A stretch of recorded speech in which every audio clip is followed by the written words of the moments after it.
Welcome back to level academy. Myself Shruti Sharma. तो आज हमारा जो हिमेटोलॉजी की सीरीज चल रही है, तो इससे पहले का जो हमने वीडियो बनाया था हिमेटोलॉजी का, वो हमने बनाया था आरबीसी की मार्फोलॉजी में, जिसमें हमने आरबीसी की नॉर्मल और इसकी एबनॉर्मल के बारे में डिस्कस किया था। तो आज हम वापस ब्लड की एक और सेल है जिसका नाम है डब्ल्यूबीसी, जिसका नाम है श्वेत रक्त कणिकाएं, व्हाइट ब्लड सेल, जिसके बारे में आज हम जानेंगे कि इसकी एबनॉर्मल क्या क्या इसकी मार्फोलॉजीज होती हैं।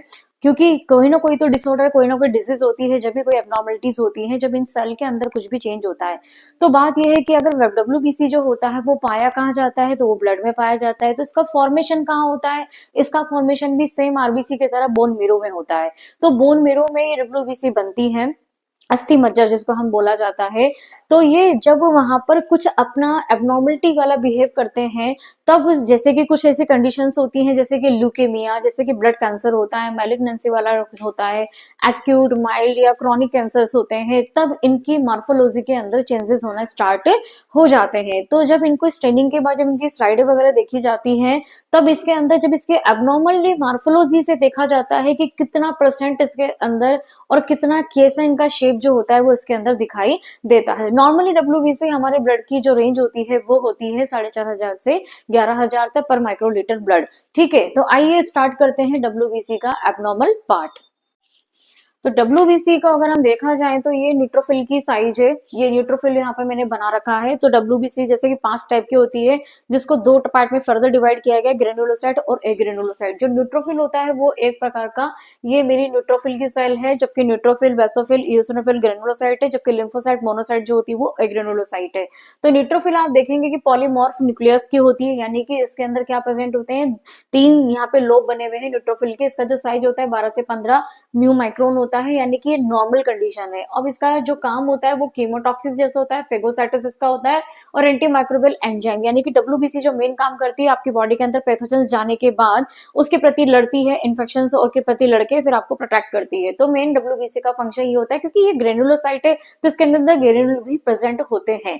तो पहला जो इसका एबनॉर्मल फीचर आता है वो हम स्टार्ट करते हैं अब डब्ल्यूबीसी का। तो पहला जो एबनॉर्मल फीचर है वो आता है टॉक्सिक ग्रेनुलेशन। अब टॉक्सिक ग्रेनुलेशन, चूंकि ये ग्रेनुलोसाइट है तो आप इसका स्ट्रक्चर देख रहे होंगे यहाँ पर।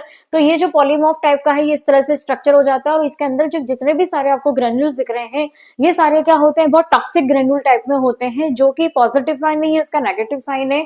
तो ये न्यूट्रोफिल जो होता है वो किससे प्रेजेंट होता है, प्रोमिनेंट ग्रेन्यूल से प्रेजेंट होता है, जो कि बिल्कुल टॉक्सिक लेवल पे होते हैं।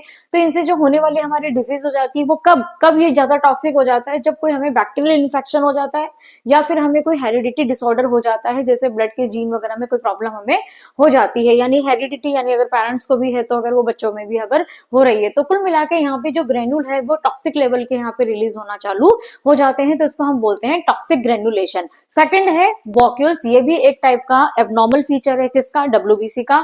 तो यहाँ पे देख रहे हैं कि ये जो डब्ल्यूबीसी है, इसके जो केंद्रक है वो इस तरह से वॉक्यूल्स, मतलब कि जैसे गुब्बारे जैसे फूल जाते हैं, इस तरह से इसकी स्ट्रक्चर बन गई है। तो ये जो होता है न्यूक्लियस, इसमें साइटोप्लाज्म के अंदर बड़ा सा अलग से दिखाई देगा फुला हुआ। डिजीज जो होता है वो भी सेम सीवियर इन्फेक्शन और मेलिग्नेंसी, जो कि कैंसर का केस होता है। थर्ड पार्ट जो है इसका वो है ढोल बॉडी। ढोल बॉडी क्यों बोलते हैं इसको, क्योंकि आप इसका स्ट्रक्चर देख रहे हैं तो ये थोड़ा सा ढोल जैसा बना रहता है। ये भी ग्रेनुलोसाइट में ही है, क्योंकि ग्रेनुलोसाइट न्यूट्रोफिल सी होती है, तो इसका ये एबनॉर्मल फीचर है, क्योंकि ढोल लाइक स्ट्रक्चर होता है, इसलिए इसको हम ढोल बॉडीज बोलते हैं। ये थोड़ा सा स्मॉल, राउंड और ओवल लाइट ब्लू स्टेन में, यानी कि जब हम इसको स्टेन करते हैं तो ये थोड़ा सा लाइट कलर में दिखाई देता है, क्योंकि बॉडीज, क्योंकि आप देख रहे हैं यहाँ पर ये ऐसे एक तरह से इसके जो पॉलीमॉर्फ वाले पार्ट होते हैं वो अलग तरीके से ढोल जैसे स्ट्रक्चर में दिखाई देते हैं। प्रेजेंट कहाँ होंगे, ये साइटोप्लाज्म में प्रेजेंट होंगे न्यूट्रोफिल के, क्योंकि इनका जो न्यूक्लियस है वो इस तरह से स्ट्रक्चर चेंज कर देता है।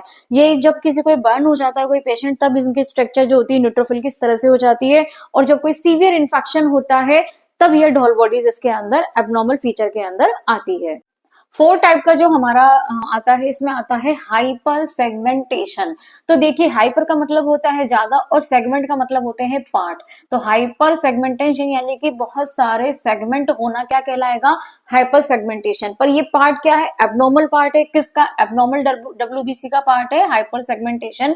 तो आप यहाँ देख रहे हैं कि यहाँ पे इस तरह से ये ग्रेन्युलोसाइटी होती है, बट इसके अंदर जो न्यूक्लियस होता है वो इतने छोटे छोटे सेगमेंट के अंदर ये क्या हो जाता है, डिवाइड हो जाता है। तो मोर देन 4 सेगमेंट यानी कि लोब्स जो होते हैं वो 3 से 4 या 5 के अंदर चले जाते हैं, यानी इनका जो न्यूट्रोफिल का जो न्यूक्लियस होता है वो सेगमेंट के अंदर डिवाइड हो जाता है। तो यहाँ पे ये कब होता है, जब या तो कोई मैक्रोसिटिक एनीमिया हो जाता है पेशेंट को, या फिर कोई इनहेरिटेबल कोई डिसऑर्डर हो जाता है। अगला है हाइपोसेगमेंटेशन। वही पार्ट है कि सेगमेंट का मतलब होता है पार्ट, और हाइपो का मतलब होता है कम। ये कम और ये ज्यादा, तो हाइपो मतलब कम और हाइपर मतलब ज्यादा। तो यहाँ पर देख रहे हैं आप कि यहाँ पे संख्या ज्यादा नहीं है, बट हाइपो के अंदर क्या हो रहा है, सेगमेंट तो हो रहा है। ये इस तरह से न्यूक्लियस जो होता है वो अपना खुद का एक सेगमेंट बना लेते हैं, छोटे छोटे। यहाँ पे ये देखिए आप, ये सेगमेंट बन गए हैं न्यूक्लियस के। तो यहाँ पे जो नॉर्मल लोब जो होते हैं वो आगे जाके हाइपो के अंदर चेंज हो जाते हैं।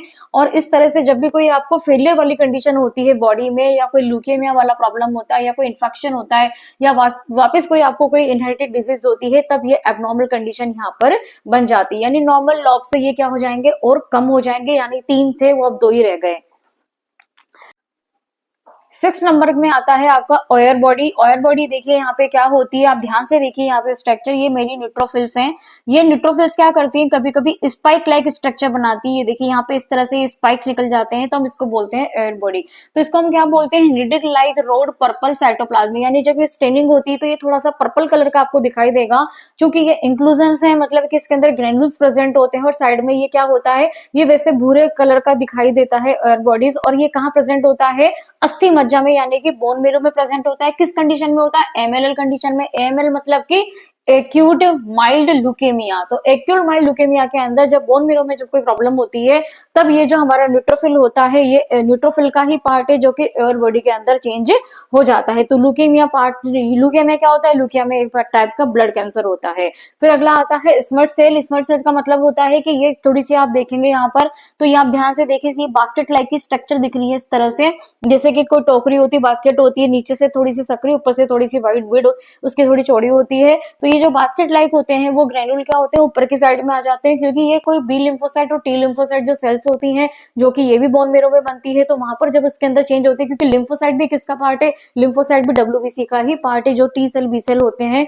तो ये लिम्फोसाइट कभी कभी क्या होते हैं, ड्यूरिंग द इन्फेक्शन या कोई लिम्फोटिक या फिर कोई ल्यूकेमिया जब हो जाता है, तो लिम्फोसाइट के अंदर जब चेंज हो जाता है, तो डब्ल्यूबीसी अपने अंदर क्या कर लेती है, बास्केट लाइक स्ट्रक्चर बनाती है, जो कि स्मर्ट सेल के नाम से जाना जाता है। तो ये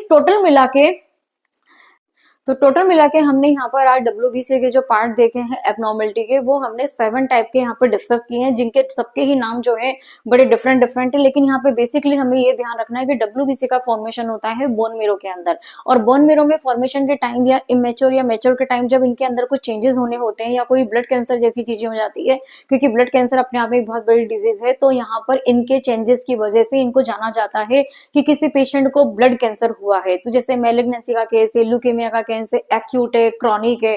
तो मेनली जो डब्ल्यूबीसी का काम होता है पैथोजेंस या पैरासाइट, या फिर कोई जैसे इओसिनोफिल होती है, एलर्जी के प्रति लड़ती है, लिम्फोसाइट है, वायरल के प्रति लड़ता है, न्यूट्रोफिल है, बैक्टीरिया फंगल के प्रति लड़ता है। अब बेसोफिल की बात करें तो वो कुछ ऐसे केमिकल्स रिलीज करता है जैसे हिस्टामिन वगैरह, जो कि आपकी बॉडी को, इम्यून सिस्टम को ट्रिगर करते हैं, हाइपरसेंसिटिविटी में एक्टिव पार्ट करते हैं। तो इस तरह से डब्ल्यूबीसी का टोटल ओवरऑल काम होता है आपके इम्यून सिस्टम के अंदर उसके पार्टिसिपेट करके आपकी बॉडी को प्रोटेक्ट करने का। जब इसके अंदर एबनॉर्मलिटीज हो जाएंगी तो फिर ये कहलाएगा आपका एबनॉर्मल मॉर्फोलॉजी ऑफ डब्ल्यूबीसी।